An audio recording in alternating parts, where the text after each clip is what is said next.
كتابه المجيد. بعد أعوذ بالله من الشيطان الرجيم. بسم الله الرحمن الرحيم. والسابقون الأولون من المهاجرين والأنصار والذين اتبعوهم بإحسان رضي الله عنهم ورضوا عنه. وعن أبي هريرة رضي الله تعالى عنه قال قال رسول الله صلى الله عليه وسلم لقد كان فيما قبلكم من الأمم محدثون فإن يك أحد في أمتي فهو عمر. وعن عبد الله بن عمر رضي الله تعالى عنهما قال قال رسول الله صلى الله عليه وسلم إن الله وضع الحق يجعل الحق على لسان عمر وقلبه. وفي رواية أبي داود عن أبي ذر رضي الله تعالى عنه قال قال رسول الله صلى الله عليه وسلم إن الله وضع الحق على لسان عمر. وقال النبي صلى الله تعالى عليه وسلم يا ابن الخطاب ما لقيت الشيطان سالكا فجا إلا سلك طريقا غير فجك، أو كما قال سيدنا وهدينا محمد صلى الله تعالى عليه وسلم. میرے محترم بزرگوں اور دوستوں، میرے طیبوں اور نوجوان ساتھیوں،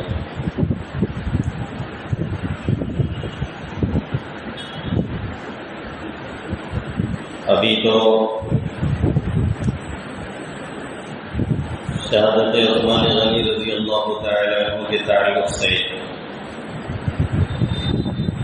باتیں چل رہی تھی اور پوری نہیں ہو سکی،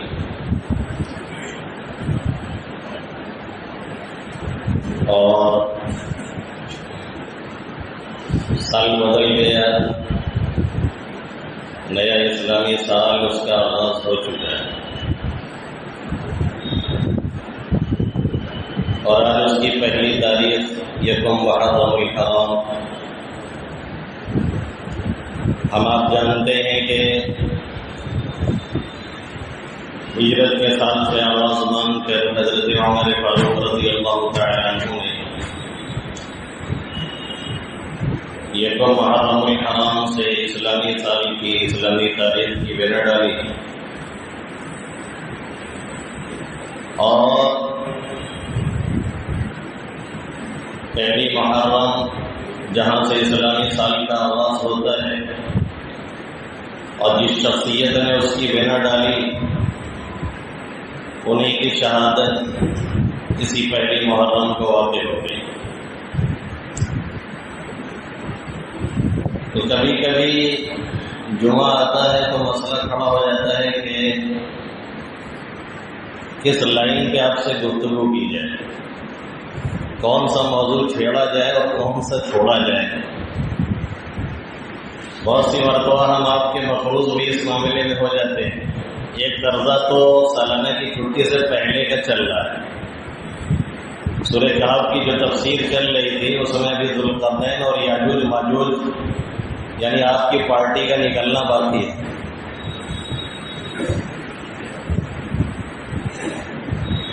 ہمارے طلبا سے اللہ سب کی حفاظت فرمائے، یہ جس کے پیچھے پڑ جائے تو اس کو ٹھکانے لگا دے۔ تو یاجوج ماجوج کا نکلنا باقی ہے، اور وہ پوری تفسیر جو رکوع کی ابھی باقی ہے۔ ہم نے وعدہ کیا تھا آپ سے کبھی پورا کریں گے، انشاءاللہ تو جلدی ہی پورا کر دیں گے۔ ابھی یہ شہادت عثمان غنی رضی اللہ تعالی اس کے تعلق سے ہم بات کر رہے تھے۔ اب آج پہلی محرم، اب اس میں تاریخ کی ابتدا کیسے ہوئی، کیا ہوا، اس کے تعلق سے بات کریں۔ نیا اسلامی سال ہے، کچھ نئی چیز یا نئے عزائم لے کر کے ہم اٹھیں، اس کے تعلق سے بات کریں۔ پھر سب کا اسٹیٹس یہی ہے کہ یکم محرم الحرام شہادت عمر فاروق رضی اللہ تعالی عنہ، ان کے تعلق سے کچھ باتیں چھیڑیں اور کہیں۔ سوچتے سوچتے ابھی یہاں تک پہنچ آئے ہیں، اور اب بھی ایک طرح سے مخمصے مبتلا ہے، کشمکش جاری ہے کہ کس سائڈ پہ ہم جائیں۔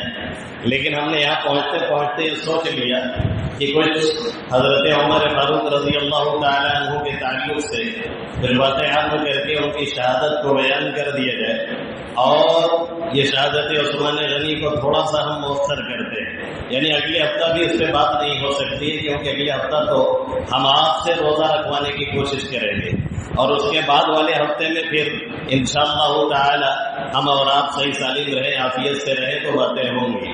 میں نے جو آیت کریمہ تلاوت کی ہے اس میں ان نفوس قدسیہ کا اللہ رب العزت نے تذکرہ فرمایا ہے، صحابہ کرام رضوان اللہ تعالی علیہم اجمعین کی فضیلت کو بیان فرمایا ہے اور ان کے جنتی ہونے کو بیان فرمایا ہے۔ یہ سرٹیفکیٹ اگر کسی کو دنیا میں دیا گیا انبیاء کرام علی نبینا علیہ الصلوۃ والسلام کے بعد، وہ تو صرف یہی ایک مقدس جماعت ہے پوری جماعت کے اعتبار سے، وہ صحابہ کرام رضوان اللہ تعالی علیہم اجمعین کی جماعت ہے۔ اللہ کے حبیب صلی اللہ علیہ وسلم نے بہت کھلے لفظوں میں ان نفوس قدسیہ کو جنتی قرار دیا ہے۔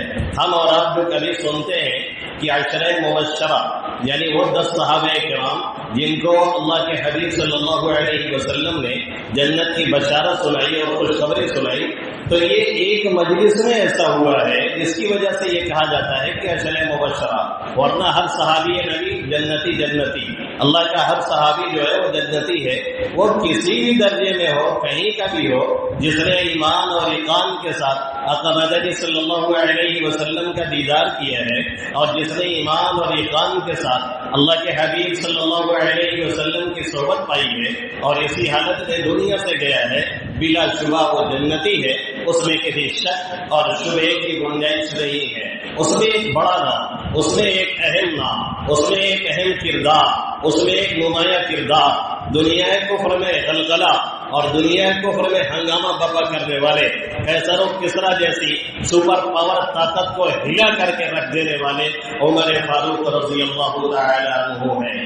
اسلام لانے سے پہلے جو جرأت تھی، جو ہنگامہ کھڑا کرنے کی عادت تھی، وہ اسلام لانے کے بعد اس میں کمی نہیں اور اضافہ ہی ہوا ہے۔ اسلام لانے سے پہلے اسلام کے شدید ترین مخالفین میں سے تھے، اسلام لانے سے پہلے اسلام کی راہ میں ایک زبردست روڑا بنے ہوئے تھے۔ اللہ کے حبیب صلی اللہ علیہ وسلم نے دعا فرمائی، اللہم اعز الاسلام بعمر بن الخطاب اور بعمر بن ہشام، اے اللہ عمر ابن خطاب کے ذریعے سے یا عمر ابن ہشام کے ذریعے سے اسلام کو عزت عطا فرما۔ عمر ابن ہشام کو جانتے ہیں نا؟ ارے وہی ابو جہل گرو گھنٹال، اور یہ کا نام ہے عمر ابن ہشام، وہی گرو گھنٹال صاحب جو ہمیشہ پیش رہے۔ تو اللہ کے حبیب صلی اللہ علیہ وسلم نے یہ دعا مانگی، اسی لیے لوگ لکھتے ہیں کہ سارے صحابہ یہ نبی کے مرید ہیں، اور عمر فاروق رضی اللہ تعالیٰ عنہ یہ مراد رسول صلی اللہ علیہ وسلم ہے۔ اللہ کے حبیب صلی اللہ علیہ وسلم نے باضابطہ انہیں اللہ سے مانگا ہے، دعائیں کی۔ دیکھیے دو دعا ملتی ہے، ایک دعا میں یہ ہے کہ آقا نے یہ دعا مانگی کہ اللہ عمر ابن خطاب یا عمر ابن ہشام یعنی ابو جہل کے ذریعے سے اسلام کو عزت عطا فرما، اور دوسری روایت میں صرف یہ ہے کہ عمر ابن خطاب کے ذریعے سے اسلام کو تقویت عطا فرما۔ علماء نے لکھا ہے کہ یہ شاید تب ہوا ہو جب اللہ کے حبیب صلی اللہ علیہ وسلم کو یہ الہام ہوا ہو، دل میں یہ بات آئی ہو کہ ابو جہل ایمان نہیں لانے والا ہے، تب آقا نے خاص کر کے دعا مانگی حضرت عمر فاروق رضی اللہ تعالیٰ عنہ کے لیے، اور آقا کی یہ دعا قبول ہوئی۔ اس سے پہلے تک ان کا حال یہ ہے کہ کسی کے بارے میں علم ہو جائے کہ اس نے کلمہ پڑھ لیا ہے تو اس کا جینا دوبھر کر دیتے تھے۔ لبینہ جو ان کی کنیز تھی اس کو مارتے مارتے عمر فاروق رضی اللہ تعالیٰ عنہ تھک جایا کرتے تھے اور کہتے کہ تھوڑا سا آرام کر لو، ابھی تمہاری پٹائی پھر سے ہو رہی ہے۔ لیکن معلوم یہ ہے کہ اسلام کا نشہ وہ نشہ ہوتا ہے جسے کوئی ترشی نہیں اتار پاتی ہے، اسلام کا نشہ وہ نشہ ہوتا ہے جسے کوئی چوٹ نہیں اتار پاتی ہے، اسلام کا نشہ وہ نشہ ہوتا ہے جسے کسی کی تلواریں نہیں کھینچ پاتی ہے. اسلام کا نشہ وہ نشہ ہوتا ہے جسے توپ اور گولیوں کی کھنگرٹ بھی کسی کے دل سے نکال نہیں پاتی ہے. دیکھنا ہو تو فلسطین میں آپ دیکھ لیجیے, الحمدللہ رب العالمین, ساری بلائیں اور طوفان سر سے گزر رہے ہیں, پھر بھی حسبنا اللہ و نعم الوکیل اور لا الہ الا انت سبحانک انی کنت من الظالمین اور کلمہ طیبہ اور اللہ اکبر کی صدائیں اس حالت میں بھی گونج رہی ہے, اور بڑی شان سے لوگ اس کا اعلان کر رہے ہیں کہ ہم مسلمان ہیں. یہ وہ نشہ نہیں ہوتا جسے ترشی اتار دے. اسی لیے ہرقل نے کہا تھا کذالک بشاشۃ الایمان, ایسے ہی ایمان کی بشاشت اذا دخل فی القلب, جب کسی قلب میں جاگزی ہو جاتی ہے تو پھر کوئی اسے نکال نہیں پاتا ہے, پھر کوئی اسے نوچ نہیں پاتا ہے. یہ جو آج ارتداد پھیل رہا ہے, یہ ارتداد کی لہریں چلانے کی کوشش کی جا رہی ہے, تو اس میں غیروں کا دخل کم ہے, ہمارا آپ کا, ہماری ماؤں کا, ہماری بہنوں کا, ہمارے بڑوں کا, ہمارے بوڑھوں کا, ہمارے گارجین کا کردار زیادہ ہے کہ اسلام کی وہ رمق اور چمک اور دمک اور اسلام کی وہ روحانیت اور اسلام کی وہ لذت جو ان کے دل و دماغ میں بٹھانی چاہیے, آج ہم اور آپ اس طریقے سے بٹھانے کی کوشش نہیں کر رہے. یہی وجہ ہے کہ ابھی پرسوں سنبھل میں ہماری 6 بہنیں غیر مسلموں کے ساتھ رنگ رلیاں متاتے ہوئے پکڑی گئی. پولیس نے چھاپا مارا ہے, انہیں پکڑا ہے. اس میں سے ایک صرف مسلمان تھا, باقی سب غیر مسلم تھے. کئی سالوں سے یہ چل رہا تھا. کیا ان کی ماں کو نہیں پتا تھا؟ کیا ان کے باپ کو نہیں معلوم تھا؟ کیا ان کے گارجین کو نہیں علم تھا؟ تعلیم کے نام پہ جو بدماشی کی جا رہی ہے اور جو ارتداد کے ہاتھوں سودا کیا جا رہا ہے اور جو غیروں کے ہاتھوں اپنی آبرو اور عزت کا کھلواڑ کیا جا رہا ہے, اس سے یہی حالات پیدا ہوں گے جو ہو رہے ہیں. پھر پوچھا جاتا ہے کہ مولانا اس طرح کے حالات کیوں آ رہے ہیں, یہ پریشانیاں کیوں آ رہی ہیں, یہ بلوے کیوں نازل ہو رہے ہیں, یہ مصیبتیں کیوں آ رہی ہیں؟ یہ بے غیرتی اور اپنے غیرت کا جو جنازہ نکالا گیا ہے اور دیوس پنا جو ہر ایک نے اختیار کر رکھا ہے کہ کسی کو بھی کسی کے حوالے کر دیتا ہے. پھر عزت کہاں گئی, ذلت کہاں گئی, مسئلہ کیا ہے, اس تعلق سے کوئی سوچ نہیں ہوتی ہے. یہ زیادہ تر گھروں سے ہوتا ہے, اور اس میں سب سے بڑا رول پلے ہماری مائیں کرتی ہے, جن کو ساری باتوں کا عام طور پہ علم ہوتا ہے, پھر بھی وہ باپ سے چھپانے کی کوشش کرتی ہے. انتہائی غلط روش ہے یہ تباہی اور بربادی لانے کی. تو عمر فاروق رضی اللہ تعالیٰ عنہ لبینہ کنیز کو پیٹتے اور کہتے کہ اسلام سے باز آ جا. وہ اسلام سے پھرنے والی کہاں تھی, وہ نشہ اترنے والا نہیں تھا. اسی حالت میں ابو جہل نے ایک میٹنگ کی اور کہنے لگا کہ اگر ایسے ہی لوگ اسلام قبول کرتے رہے اور آہستہ آہستہ اسلام کے دامن میں داخل ہوتے رہے تو پھر مسئلہ یہ ہوگا کہ کوئی لات عزا حبل پہ چڑھاوا چڑھانے بھی نہیں آئے گا, کوئی بتاشا رکھنے بھی نہیں آئے گا ہمارے بتوں کے نام پہ, تو صاحب ہماری دکانیں بند ہو جائیں گی. اس لیے نعوذ باللہ ثم العیاذ باللہ اللہ کے حبیب صلی اللہ علیہ وسلم کا خاتمہ کر دیا جائے, آقا کا نام و نشان مٹا دیا جائے, آپ کو قتل کر دیا جائے. نہ رہے گا بانس, نہ بجے گی بانسری. لیکن یہ بھی مسئلہ تھا کہ یہ کام کرے گا کون, اس اقدام پر کون, اس قتل پر اقدام کون کرے گا, کون اٹھ کر کے جائے گا. اللہ کے حبیب صلی اللہ علیہ وسلم کا سر کاٹنے کے لیے حضرت عمر فاروق نے فرمایا اس کے لیے میں تیار ہوں.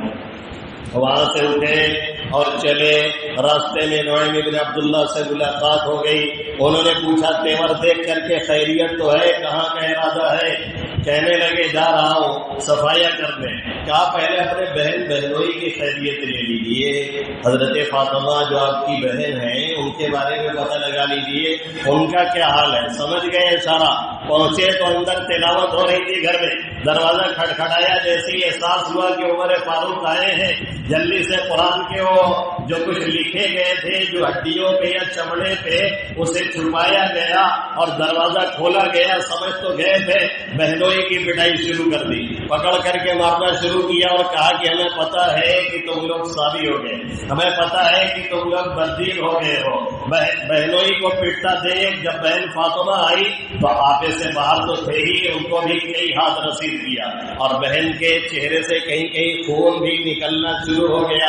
بہن نے جملہ کہا, اے عمر تو جان بھی ہم دونوں کی لے لے, تو بھی ہم ایمان سے باز آنے والے اور پھرنے والے نہیں ہیں. جو تیری طبیعت چاہے کر لے, جب بہن کی طرف پلٹ کر کے دیکھا، ایک تو بہن کے دل سے نکلا ہوا یہ جملہ اور دوسرے بہن پھر بہن، اور ادھر خون کے دھارے نکل رہے ہیں۔ حضرت عمر فاروق رضی اللہ تعالیٰ عنہ کے دل کی کیفیت بدل گئی اور کہنے لگے کہ لاؤ، جو پڑھ رہے تھے ہم بھی پڑھنے کے لیے تیار ہیں۔ بہن نے کہا اسے تم ایسے نہیں چھوڑ سکتے ہو، پہلے غسل کرو یا دوسری روایت کے مطابق وضو کرو پھر اسے ہم دیتے ہیں۔ عمر فاروق رضی اللہ تعالیٰ عنہ نے وہ لیا ٹکڑا اور پڑھنا شروع کیا۔ بعض روایتوں سے یہ معلوم ہوتا ہے کہ سورہ طٰہٰ کی تلاوت تھی، بعض روایتوں سے معلوم ہوتا ہے کہ سبح للہ ما فی السماوات وما فی الارض وهو العزیز الحکیم کی تلاوت تھی۔ اور جب اس آیت کریمہ میں پہنچے آمینوا باللہ ورسولہ، آمینوا باللہ ورسولہ، اللہ اور اس کے رسول پر ایمان لاؤ، اور ہم کہتے ہیں اشہد ان لا الہ الا اللہ واشہد ان محمد رسول اللہ، اور وہی ننگی تلوار جو لے کے چلے تھے وہاں سے پھر آگے بڑھتے ہیں اور آتے ہیں دار ارقم، وہی مکتب تھا، دار ارقم وہی مدرسہ تھا۔ لوگ پوچھتے ہیں مدرسے کی بنیاد کیا ہے؟ آپ کہا کریں کہ ارقم ابن ارقم جن کی عمر 16 سال ہے، اپنے گھر کو انہوں نے وقف کیا ہوا ہے، کس لیے؟ تعلیم کے لیے، کس لیے؟ تعلم کے لیے، کس لیے؟ سیکھنے سکھانے کے لیے، کس لیے؟ پڑھنے پڑھانے کے لیے۔ وہاں سب سے بڑا معلم محمد عربی صلی اللہ علیہ وسلم آتے ہیں اور صحابہ کرام شاگرد بن کر کے وہاں تعلیم حاصل کرتے ہیں۔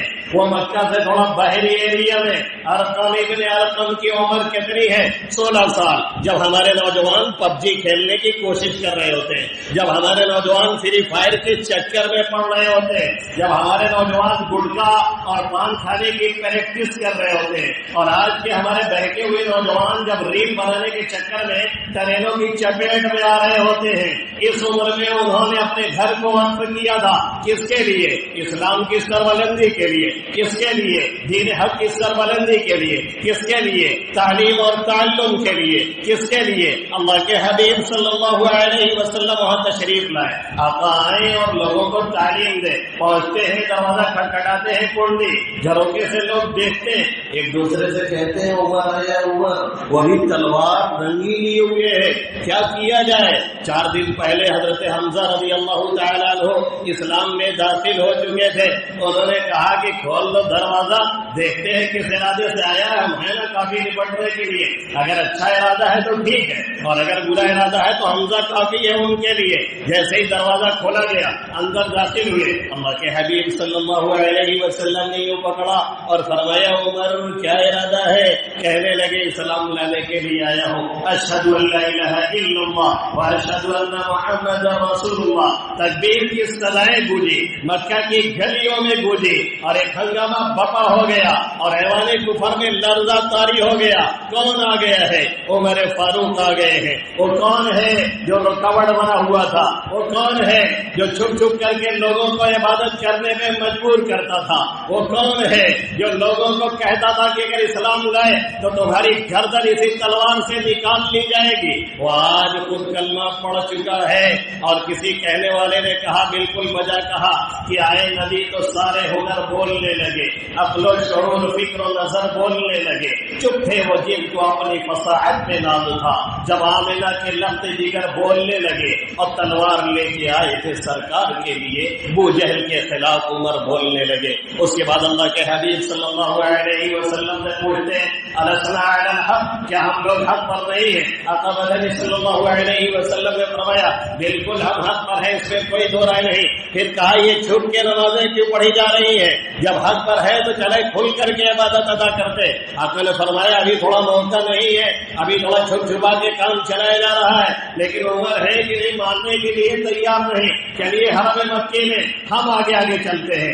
یہ ہوتی ہے قیادت، یہ ہوتی ہے سیادت، یہ ہوتی ہے لیڈرشپ۔ یہ لیڈرشپ نہیں ہے جو ایسیوں میں بیٹھ کر کے ٹویٹ کرتی پھرے، یہ لیڈرشپ نہیں ہے یہ ایسیوں میں بیٹھ کر کے لیٹر پیڈ شائع کرتی پھرے، اس کو ہم لیڈرشپ نہیں مانتے ہیں۔ لیڈر اور قائد وہ ہوتا ہے جو خود آگے چل کر کے راستے بتلاتا ہے اور خطرات سے کھیلتا ہے اور مول لیتا ہے تب لوگ خطرات سے کھیلنے کے عادی ہوتے ہیں۔ عمر فاروق آگے آگے کلمہ توحید کا نعرہ لگا کر کے پہنچ گئے حرم مکی میں اور کہہ دیا چپ کر نہ پڑھی جائے گی مکے میں نمازیں، اللہ کے گھر سے یہی اعلان عمر ہے، اور عادل اعلان وہاں پہ نماز ادا کی گئی۔ اس کے بعد سے اسلام کو تقویت ملنے لگی، اسلام کو عزت ملنے لگی، اسلام کو سربلندی ملنے لگی۔ پھر اللہ کے حبیب صلی اللہ علیہ وسلم نے وقتاً فوقتاً اور مختلف مواقع سے حضرت عمر فاروق رضی اللہ تعالیٰ عنہ کی اہمیت کو اجاگر کرنا شروع کیا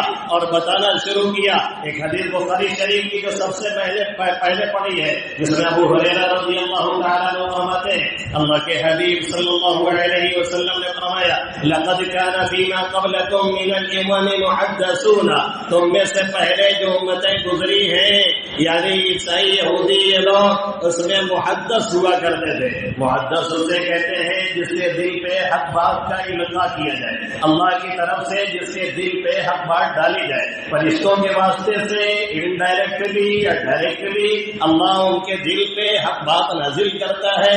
وہ جو بولتے ہیں حق اور سچ بولتے ہیں، وہ نبی تو نہیں ہوتے لیکن نبی کی ایک صفت ان کے پاس ہوتی ہے کہ اللہ کی طرف سے ان کے باتوں پہ ان کے دلوں پہ حق کا القاء کیا جاتا ہے، حق باتیں ڈالی جاتی ہیں۔ اس اعتبار سے عمر فاروق رضی اللہ تعالیٰ عنہ پوری امت میں سب سے ممتاز ہے۔ یہ جزئی فضیلت انہیں حاصل ہے جو کسی کے حصے میں نہیں آئی ہے۔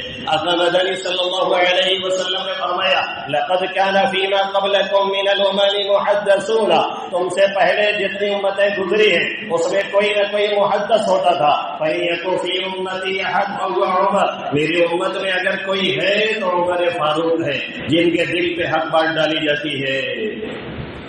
یہ وہ جملہ ہے جو اللہ کے حبیب صلی اللہ علیہ وسلم نے عمر فاروق کے لیے استعمال کیا ہے، اور یہی جملہ سدیس صاحب کی کیا مجبوری آ گئی تھی بدبخت بن سلمان کے لیے، انہوں نے طواف میں کھڑے ہو کر کے کعبہ کے سامنے اسے محدث اور ملہم کہا تھا۔ انہیں کھلے طور سے توبہ کرنے کی ضرورت ہے۔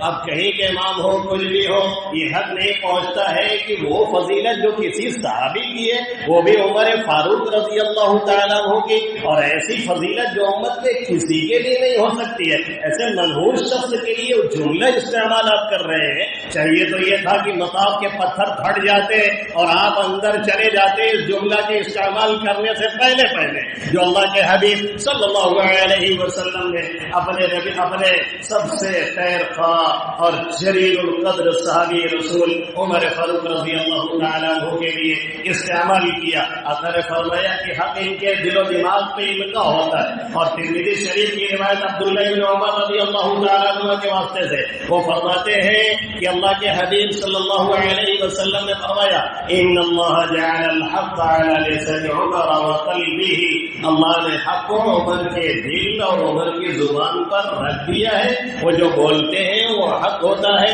اور ابو داؤد کی روایت میں حضرت ابو ذر رضی اللہ تعالیٰ عنہ سے جملہ ہے ان اللہ وضع الحق علی لسان عمر، حضرت عمر فاروق کی زبان پر اللہ نے حق کو رکھا ہے، جو وہ بولتے ہیں تو حق ہی بولتے ہیں۔ عبداللہ بن مسعود رضی اللہ تعالیٰ عنہ کا قول ہے، وہ کہتے ہیں کہ میں نے جب بھی عمر فاروق کو دیکھا اور جب بھی ان سے ملاقات ہوئی اور انہوں نے گفتگو شروع کی تو مجھے ایسا محسوس ہوا کہ ایک فرشتہ ان کی دونوں آنکھوں کے درمیان یعنی پیشانی پہ لگا ہوا ہے، یسددہ، جو انہیں حق کی رہنمائی کرتا ہے۔ میں نے جب بھی گفتگو کرتے دیکھا تو مجھے لگا کہ فرشتہ بار بار ان کی صحیح رہنمائی کرتا ہے، اس لیے وہ جو بولتے حق ہوتا، وہ جو بولتے سچ ہوتا، اور اسلام کی سربلندی میں ہمیشہ کوشاں رہے۔ اللہ کے حبیب صلی اللہ علیہ وسلم سے وہ قلبی لگاؤ کہ کوئی آقا کی گستاخی کر دے اور نکل جائے۔ اب حضرات نے جو ابھی سون سے آگے ہے نقد العرب کا وہ قصہ پڑھا ہے، یہودی نے معاملہ کیا اور 2-3 دن پہلے ہی آ کر کے آقا سے بدتمیزی کرنے لگا، اور عمر فاروق وہی موجود تھے، کہنے لگے اگر آقا کی نزدیکی کا خطرہ نہ ہوتا اور آقا یہاں موجود نہ ہوتے تو تیری گردن کاٹ کر کے ابھی تیرے ہاتھ میں دے دیتا، میں موجود ہوں اور تو آقا کے ساتھ گستاخی کر جائے، یہ پاسبل، یہ ممکن نہیں ہے۔ یہ ہے عمر فاروق رضی اللہ تعالیٰ عنہ۔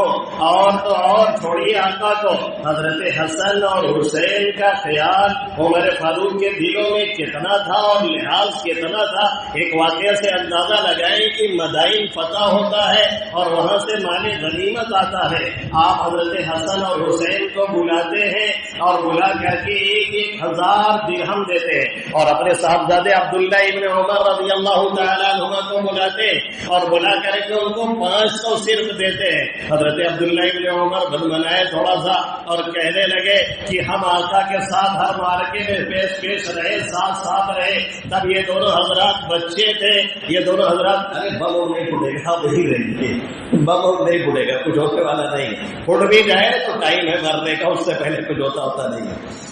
حضرت عمر فاروق رضی اللہ تعالیٰ عنہ نے 1000 دونوں حضرات کو دیا اور عبداللہ ابن عمر رضی اللہ تعالیٰ عنہ کو 500 درہم سے۔ تو حضرت عبداللہ ابن عمر نے فرمایا میں آقا کے ساتھ جنگوں میں رہا ہوں، قدیم الاسلام ہوں، یہ لوگ سب بچے تھے اور میری حیثیت کیا ہے؟ عمر فاروق نے فرمایا کیا کہا؟ تو ان کے جیسا نانا لے کر کے آؤ، ان کی جیسی والدہ لے کر کے آؤ، ان کے جیسا باپ لے کر کے آؤ تو تمہیں بھی ہم 1000 دے دیتے ہیں، صرف اس لیے کہ تم عبداللہ ابن عمر ہو، تمہیں بھی ان کے برابر کر دیں، یہ ہو نہیں سکتا ہے۔ آخر ایک فضیلت اللہ کے حبیب صلی اللہ علیہ وسلم نے جو بیان فرمائی وہ کیا ہے؟ فرمایا یا ابن خطاب، یہ تب آپ نے ان کے لیے کہا تھا جب وہ کچھ قریش کی عورتیں بیٹھی آقا سے کچھ مطالبہ کر رہی تھی، کچھ اپنے شوہروں کے بارے میں بات کر رہی تھی اور بات کرتے کرتے آواز تیز ہو گئی، جیسے بولتے بولتے میں ہائی ہو جاتا ہوں نا، ایسے بات کرتے کرتے آواز تیز ہو گئی اور زیادہ زور سے بولنے لگی۔ عمر فاروق پہنچے، دروازہ کھٹکھٹایا، پتہ چلا کہ حضرت عمر ہیں، جتنی عورتیں زور سے بول رہی تھی سب پردے کے پیچھے انڈر گراؤنڈ۔ جب پہنچے تو فرمایا کیا بات تھی؟ آتے میں فرمایا بھائی سب عورتیں کچھ کہہ رہی تھی اور تمہاری آواز جیسے ہی سنائی دی ہے سب کے سب پردے کے پیچھے چلی گئی۔ تو فرمانے لگے کہ اتحبری مجھ سے ڈرتی ہو، مجھے تعظیم اور توقیر کرتی ہو اور نبی کا خیال نہیں کہ وہاں زور سے بول رہی تھی؟ اب عورتوں نے فرمایا بھائی ہاں آپ کی بات ہی دوسری ہے، اس لیے آپ کا خیال کرنا پڑتا ہے۔ تب اللہ کے حبیب صلی اللہ علیہ وسلم نے فرمایا یا ابن خطاب، یا ابن خطاب، اے عبداللہ اے عمر ابن خطاب، جس راستے سے تو جاتا ہے اس راستے کو تو شیطان دیکھتا ہے تو وہاں سے راستہ کاٹ لیا کرتا ہے اور دوسرا راستہ اختیار کرتا ہے، اس راستے پہ چلنے کی اس کی ہمت نہیں ہوتی جس سے عمر فاروق رضی اللہ تعالیٰ عنہ گزرتے ہیں۔ آج کے اس دور میں بھی جتنے شیطان ہیں وہ جو باب عمر ہے نا مدینہ النبی صلی اللہ علیہ وسلم پہ جو عمر لکھا ہوا ہے وہاں سے کوئی بڑی شیر نہیں گزرتی، وہاں سے کوئی شیعہ نہیں گزرتا ہے۔ ایک شیعہ نے ایک عالم سے کہا کہ ہم لوگ آج بھی اس راستے سے نہیں جاتے ہیں جس میں باب عمر لکھا ہوا ہے، تو انہوں نے مسکرا کے کہا اللہ عمر پہ رحم کرے، زندگی میں بھی شیطان ڈرتا تھا، مرنے کے بعد بھی ڈر رہا ہے، زندگی میں بھی گھبراتے تھے، مرنے کے بعد بھی وہاں سے جانے سے گھبرا رہے ہیں۔ ایران غزہ کو چھوڑ کر کے اپنی ڈگڈگی بجا کے اپنے ٹھکانے لگ گیا، بس اتنا ہی تھا۔ باقی یہ کہ عرب ممالک نے جو سڑا پن کیا ہے اس نے تو سر جھکا دیا ہے، تو پھر ہم ایران کو کیا کہیں؟ عرب ملکوں نے جو کارروائی کی ہے اور جو مرنے کے لیے بچوں کو، بوڑھوں کو، یتیموں کو، لاچاروں کو، مجبوروں کو بوجھ ترس کر کے یعنی رگڑ کر کے مرنے پر چھوڑ دیا ہے، جس کی ویڈیو دیکھ کی نہیں جاتی ہے، تو یہ تو خود ایک غدار ہے ایک نمبر کے، ہم اس کو کیوں کہیں؟ اول سب میں تو یہی لوگ کھڑے ہیں۔ اللہ تعالیٰ حفاظت بھی فرمائے اور انہیں ہدایت بھی عطا فرمائے۔ تو عمر فاروق وہاں سے اگر چلتے ہیں تو شیطان راستہ چھوڑ دیتا تھا۔ حضرت شیخ الہند مفتی محمود الحسن صاحب نور اللہ مرتضی سے کسی نے پوچھا کہ یہ بتائیے کہ شیطان ابو بکر کے راستے سے نہیں بھاگتا، شیطان سے اللہ کے حبیب صلی اللہ علیہ وسلم کو دیکھ کر کے راستہ نہیں کاٹتا، یہ عمر فاروق کو دیکھ کر کے راستہ کیوں کاٹتا تھا؟ تو آپ نے فرمایا اسی بیوقوف سے پوچھو کیوں کاٹتا تھا، میں کہتا ہوں اسی سے پوچھو کیوں بھاگتا تھا۔ پھر فرمایا اصل میں کسی پر جلال غالب ہوتا ہے، وہ کسی سے بات کرتے ہوئے آدمی ہکلانے لگتا ہے، سامنا نہیں کر پاتا ہے، گھبراتا ہے، اور کوئی ایسے ہوتے ہیں ان میں جمال غالب ہوتا ہے، ہر کوئی ان سے آسانی سے بات کر لیتا ہے، مل لیتا ہے۔ صدیق اکبر آقا پہ جمال غالب تھا، عمر فاروق پہ جلال غالب تھا، اس لیے شیطان ان سے گھبرایا کرتا تھا۔ اور بخاری شریف میں ہے، انہوں نے فرمایا وافقت ربی فی صلاح، میں نے 3 باتوں میں اپنے رب کی موافقت کی ہے۔ ایسے تو علماء نے تلاش کیا ہے کہ کئی بڑی جگہ ایسی ہے جہاں آپ کی رائے کے مطابق آیت کریمہ نازل ہوئی ہے، یہاں انہوں نے 3 باتوں کا تذکرہ کیا ہے۔ ایک مرتبہ فرمانے لگے اللہ کے حبیب صلی اللہ علیہ وسلم، جتنے فاسق و فاجر ہیں اور نیک ہیں سب آتے ہیں، پردے کا حکم ابھی تک آیا نہیں، ازواج مطہرات پہ سب کی نظر پڑتی ہے، میری غیرت کے خلاف ہے، تقاضا یہ ہے کہ ان کو پردہ آپ کرائیں، عجبتہن، آپ انہیں پردے کا حکم دیں۔ آقا خاموش رہے یہاں تک کہ آیت کریمہ نازل ہو گئی، وَإِذَا سَأَلْتُمُوهُنَّ مَتَاعًا فَاسْأَلُوهُنَّ مِنْ وَرَاءِ حِجَابٍ۔ ایک مرتبہ جب غیرت بہت زیادہ ازواج مطہرات کی اختیار کر گئی، مطالبہ شدت پکڑنے لگا، آپ پہنچے اور آپ نے فرمایا اگر آپ انہیں طلاق دے دیں اللہ ان سے بہتر آپ کو عطا فرمائے گا۔ اسی ٹون میں، اسی الفاظ میں اللہ نے آیت کریمہ نازل کی، عسى ربه ان طلقكن ان يبدله ازواجا خيرا منكن مسلمات مؤمنات قانتات۔ ایک مرتبہ کہنے لگے غزوہ بدر میں جب 70 کفار پکڑ کر کے آئے، کہنے لگے ان سب کو تہہ تیگ کر دیا جائے، سب کو مارا جائے، کسی کو چھوڑا نہ جائے، یہ جائیں گے پھر تیاری کریں گے اور آ کر کے لڑیں گے، اس لیے کسی کو بخشا نہیں جائے گا، اور ہم میں جو جس کا رشتہ دار ہے وہ اسی کو مارے، حضرت علی حضرت حقیق کو مارے، حضرت حمزہ فلاں کو مارے، اور میں جو میرا رشتہ دار اسے ماروں۔ لیکن آقا کی رائے تھی کہ نہیں فدیہ لے کے چھوڑ دیا جائے، صدیق اکبر کی رائے تھی فدیہ لے کے چھوڑ دیا جائے، آخرکار فدیہ لے کے چھوڑ دیا گیا، اور عمر فاروق رضی اللہ تعالیٰ عنہ جو کہہ رہے تھے اسی کے مطابق اللہ نے آیت کریمہ نازل کی، ما كان لنبي ان يكون له اسرى حتى يسخن في الارض تريدون عرض الدنيا والله يريد الاخرة۔ عبداللہ ابن ابی ابن سلول منافق اور رئیس المنافقین جب مرتا ہے آقا جنازہ پڑھانے کے لیے آگے بڑھ جاتے ہیں اور کہتے ہیں قرآن میں اللہ نے کہا ہے کہ اگر آپ 70 بار بھی ان کے لیے استغفار کریں تو بھی ہم معاف کرنے والے نہیں ہیں، منع تو نہیں کیا ہے، اس لیے جنازہ کی نماز پڑھا لینے دیجیے۔ آپ جاتے کہتے نا نماز جنازہ ان کی پڑھانا ٹھیک نہیں ہے، بار بار آقا کو کھینچ رہے ہیں، اور انہی کے مطابق اللہ نے آیت نازل فرما دی وَلَا تُصَلِّ عَلَىٰ أَحَدٍ مِّنْهُمْ مَاتَ وَلَا تَقُمْ عَلَىٰ قَبْرِهِ۔ یہ عمر فاروق جو مکہ اور مدینہ کی گلیوں میں حکمرانی کے دور میں چکر لگاتے اور رات بھر جاگ کر کے ایک شخص کی خبر گیری کرتے، یہ ہے عمر فاروق جو مدینہ کی گلیوں میں ایک بوڑھی نابینا عورت کے گھر جاتے اور رات کے اندھیرے میں اس کی غلاظت اور گندگی کی صفائی اور ستھرائی کرتے، اور وہاں سے خاموشی سے نکل آتے۔ کسی نے دیکھ لیا، جا کر کے بوڑھی دادی سے پوچھا وہ جو آتے ہیں وہ کون ہے؟ فرمایا معلوم نہیں، کوئی نیک دل انسان ہے۔ فرمایا وہی امیر المومنین ہے جو آ کر کے تمہارے ہاں راتوں میں صفائی کر کے جاتے ہیں۔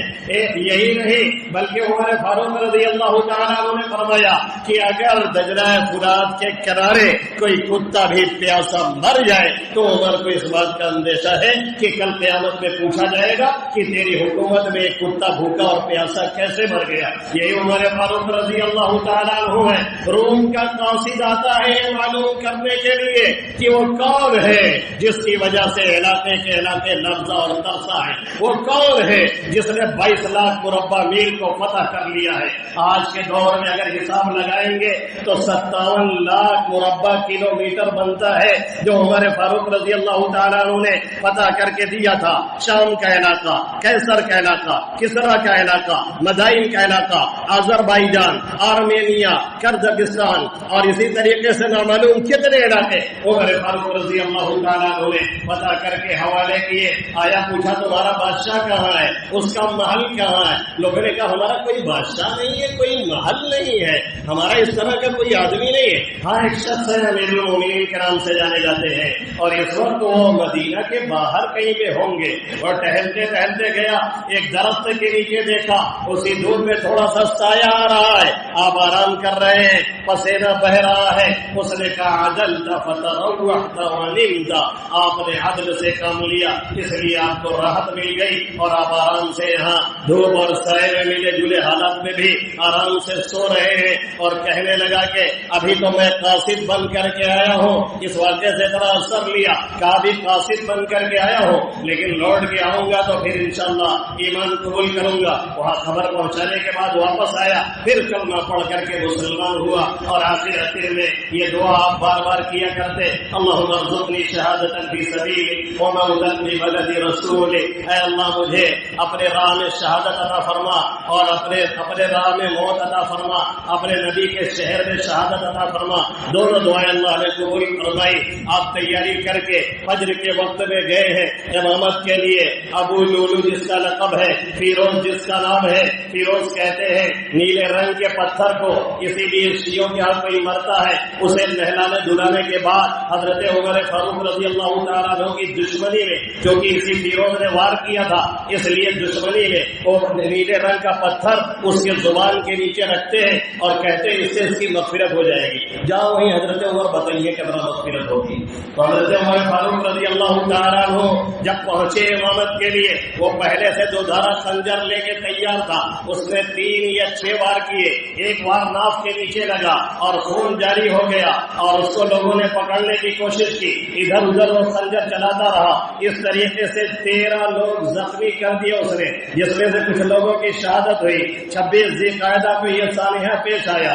اس کے بعد آپ کو کھجور کا پانی دیا گیا جو کہ آنتوں سے باہر آیا، پھر آپ کو دودھ دیا گیا وہ بھی آنتوں سے باہر چلا آیا۔ صحابہ کرام اور آپ کو خود یقین سا ہونے لگا، اب بچنے کی کوئی امید نہیں ہے، غشی کی حالت رہنے لگی۔ اسی حالت میں نماز کے وقت لوگ بیدار کرتے اور بتاتے کہ اذان ہو چکی ہے، فوراً نماز کی نیت باندھتے اور کہتے اسلام میں اس شخص کا کوئی حصہ نہیں جو نماز نہ پڑھے۔